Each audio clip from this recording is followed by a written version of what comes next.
governo israelense lançou uma poderosa operação em Gaza, segundo o próprio governo, durante a madrugada. O objetivo é tomar por terra o controle da cidade de Gaza, a maior do território palestino.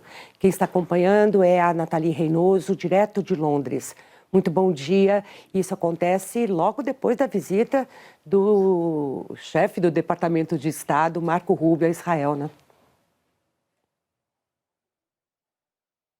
Um dia depois, Mônica, bom dia para você, para o Vitor, para todo mundo que está acompanhando. Pois é, nas últimas semanas as forças israelenses já vinham aumentando os ataques aéreos à cidade de Gaza.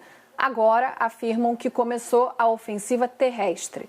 Israel considera que na cidade de Gaza esse lugar é o último reduto do Hamas. Afirma também que o objetivo da ação militar é eliminar o grupo terrorista.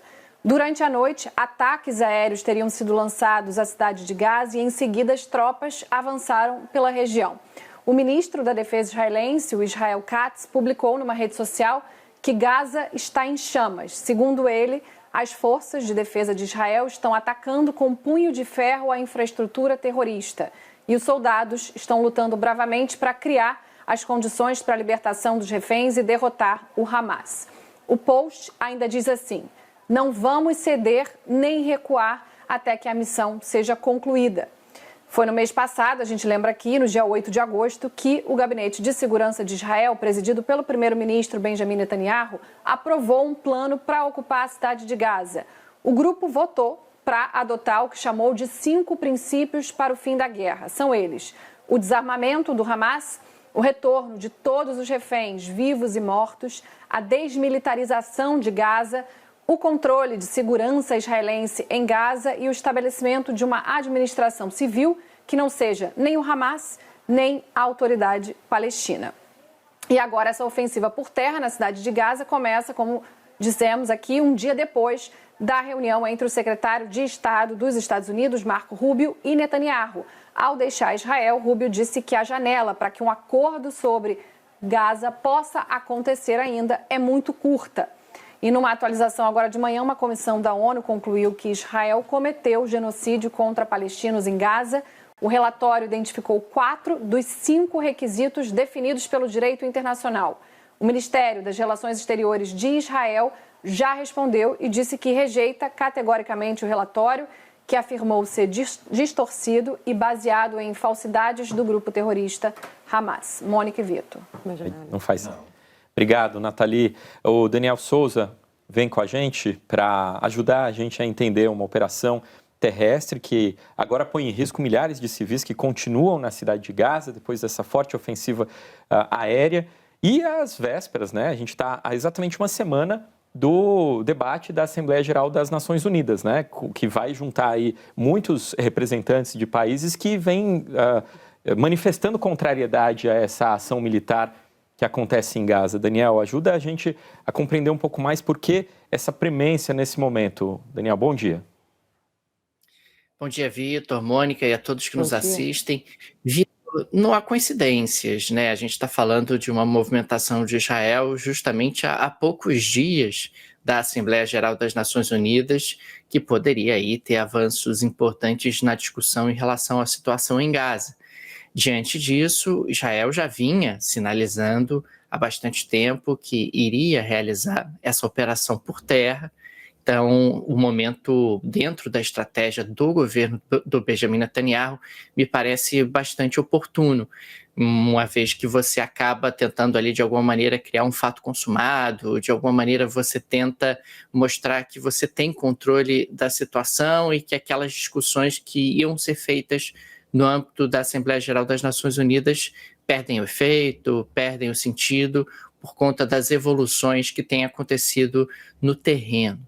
É claro que quando a gente olha para essa operação, a gente tem muita dificuldade de entender qual é o real objetivo para a segurança do Estado de Israel em colocar esses soldados numa situação de tamanho perigo e qual é a chance efetiva de sucesso na recuperação dos reféns israelenses que estão sob o domínio do Hamas já há quase 2 anos.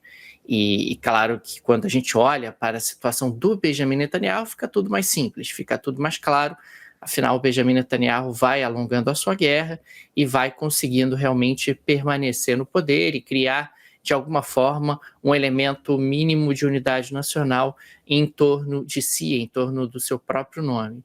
Não é exatamente uma surpresa, a gente já esperava realmente essa operação por terra, e vamos ver até onde o Estado de Israel vai, quais serão realmente as implicações dessa operação militar, e operação militar, inclusive, que durante bastante tempo teve alguma resistência até das forças de defesa de Israel.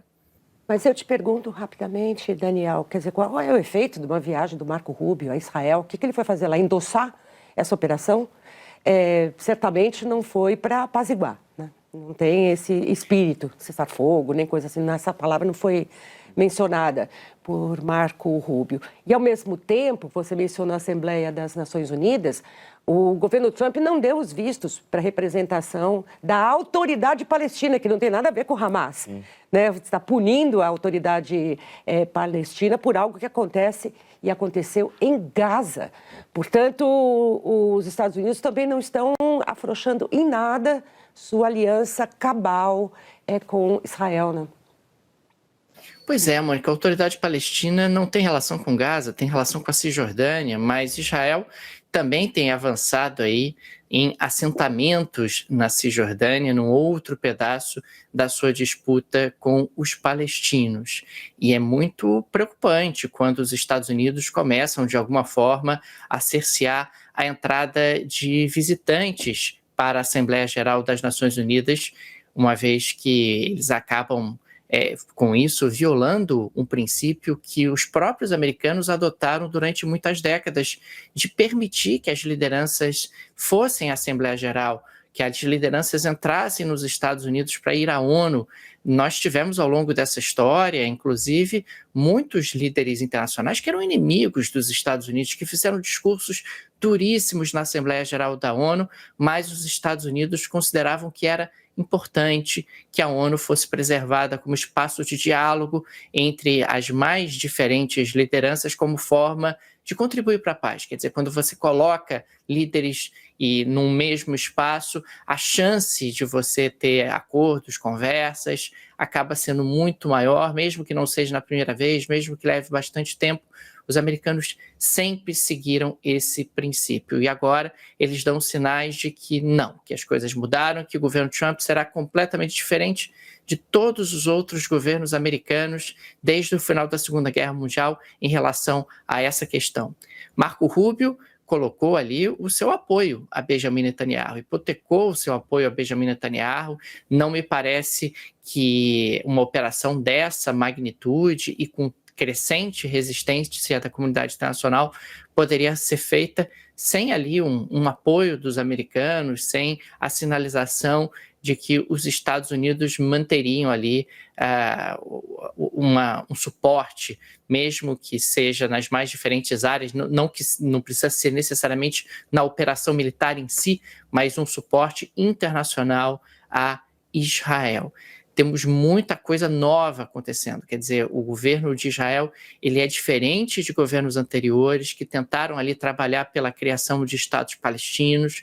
O governo de Israel hoje não quer a criação de um Estado palestino e operações como essa acabam trabalhando para inviabilizar isso. E temos um governo nos Estados Unidos que não considera mais o espaço da ONU tão sagrado como já foi no passado no que diz respeito a discussões de fundamental importância. Os Estados Unidos se voluntariaram para sediar as Nações Unidas em Nova York e, diante disso, eles haviam assumido ali um compromisso de cavalheiros com o mundo que jamais restringiriam a entrada de inimigos dos Estados Unidos para entrar na ONU, para discursar na ONU. E, puxa, nós já tivemos na ONU Che Guevara, nós já tivemos na ONU o próprio Chávez, num determinado momento, fazendo referências duras aos Estados Unidos. E agora os Estados Unidos estão diferentes, estão minando o multilateralismo porque consideram que esse multilateralismo não interessa aos Estados Unidos, não interessa aos interesses americanos. Dão apoio a Netanyahu e, ao mesmo tempo, criam constrangimentos para que a Assembleia Geral da ONU funcione da maneira como sempre funcionou.